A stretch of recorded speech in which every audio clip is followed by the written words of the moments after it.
அனைவருக்கும் வணக்கம் மக்களே. நான் உங்கள் சுவாமிநாதன் ஜோதிடர் பேசுகிறேன்.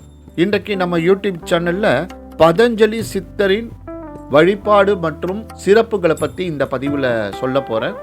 மிகவும் முக்கியமான ஒரு ஆன்மீக பதிவு. ஸ்கிப் பண்ணாமல் கேட்டு பயன்பெற்று கொள்ளுங்கள்.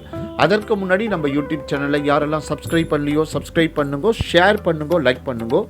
இப்போ பதிவுக்குள்ளே போயிடலாம். பதஞ்சலி சித்தர் பிறந்த மாதம் பங்குனி மாதம். பிறந்த நட்சத்திரம் மூல நட்சத்திரம். பதஞ்சலி சித்தர் வாழ்ந்த காலம் 5 யுகம் 7 நாட்கள். சித்தரின் குரு நந்தி. சித்தரின் சீடர் கௌடபாதர். சித்தரின் ஜீவ சமாதி அடைந்த தலம் சிதம்பரம். இவர் பிரம்ம தேவரின் கண்ணிலிருந்து தோன்றியவர். சப்த ரிஷி மண்டலத்தில் முதலாவது நட்சத்திரமாக பிரகாசிப்பருமான அத்தரி மகரிஷிக்கும் மூர்த்திகளின் குழந்தைகளாகிய அனுசுயா தேவிக்கும் மகனாய் பிறந்தவர். ஆதிசேஷன் அவதாரமாக தோன்றியவர். ஆதலினால் பதஞ்சலி முனிவரின் கடும் விஷ மூச்சு காற்று பட்ட அனைத்தும் சாம்பலாகிவிடும்.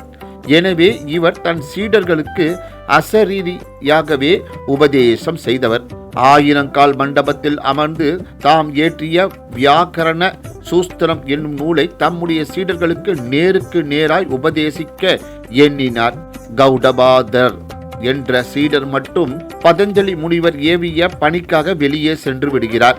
பதஞ்சலி முனிவர் தமக்கு சீடர்களிடையே ஒரு கனமான திரையை போட்டு கொண்டார். திரையின் பின் அமர்ந்து உபதேசத்தை ஆரம்பித்தார். சீடர்களுக்கு பரமானந்தம்.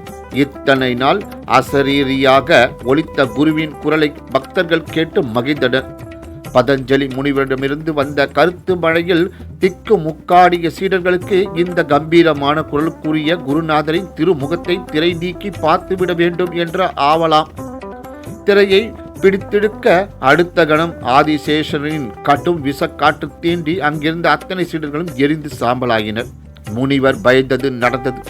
அந்த சமயம் கௌடபாதர் வருவதைக் கண்டு முனிவர் உடனே மானுட உருவத்திற்கு மாறினார். நண்பர்கள் அனைவரும் சாம்பலாகியதைக் கண்டு கதறினார். பொறுமையை இழந்ததினால் வந்த வினை. கௌடபாதர், நீ மட்டும்தான் என் சீடர் என்று விதி என்பதால் உனக்கு சகல கலைகளையும் கற்றுத்தருகிறேன் என்றார் பதஞ்சலி முனிவர். அதன்படி கௌடபாதருக்கு அனைத்து வித்தைகளும் கற்றுத்தந்தார் பதஞ்சலி. பின்பு பதஞ்சலி சித்தர் ஆதிசேஷ அவதாரத்தில் ஆனந்த தரிசனம் கண்டு சிதம்பரத்தில் ஜீவசமாதி அடைந்தார். பதஞ்சலி சித்தரின் பூஜை முறைகள்.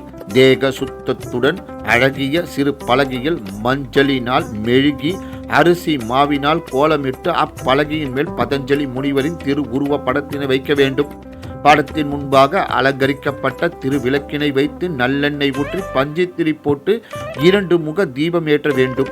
பொன்னெறி வஸ்திரம் அணிவித்து பொன்னிற மலர்களையும் பிச்சுப்பூ முல்லைப்பூ போன்ற மலர்களாலும் பின்வரும் 16 போற்றிகளை கூறி அர்ச்சனை செய்ய வேண்டும். 16 போற்றிகள். ஒரு நிலைப்பட்ட மனிதனை உடையவரே போற்றி. ஆதிசேஷனின் அவதாரமே போற்றி. ஒளிமயமானவரே போற்றி. மந்திரத்தின் உருவமானவரே போற்றி. கருணாமூர்த்தியே போற்றி. கடும் விஷக்காற்று மூச்சுடையவரே போற்றி. பூலோக சூரியனே போற்றி. ஞானம் வழிகாட்டுபவரே போற்றி. பேரும் புகழும் உடையவரே போற்றி. என் மொழி பேசுபவரே போற்றி. இகபர சுகம் தருபவரே போற்றி. மகாவிஷ்ணுக்கு பிரியமானவரே போற்றி. அஷ்டமா சித்திகள் உடையவரே போற்றி. அஞ்ஞானம் அகற்றுபவரே போற்றி. யோக சூஸ்திரம் அருளிய யோகியே போற்றி. யோகங்கள் அனைத்தையும் தரும் பதஞ்சலி முனிவரே போற்றி. இவ்வாறு 16 போற்றி சொல்லி அர்ச்சனை செய்தவுடன் ஓம் க்ளம் பதஞ்சலி சித்த பெருமானை போற்றி என்று 108 முறை பக்தியுடன் கூறி வழிபட வேண்டும். நெவேத்தியங்கள்.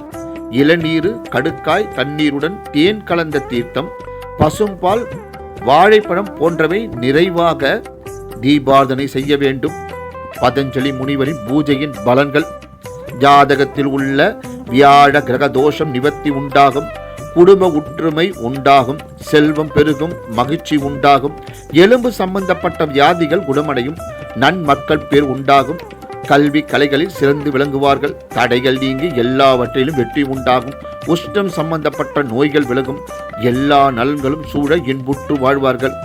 இவரை வழிபட வியாழக்கிழமை சிறந்த தினமாகும். ஓம் பதஞ்சலி முனிவரின் பாதம் போற்றி. நன்றி, வணக்கம், வாழ்க வளமுடன்.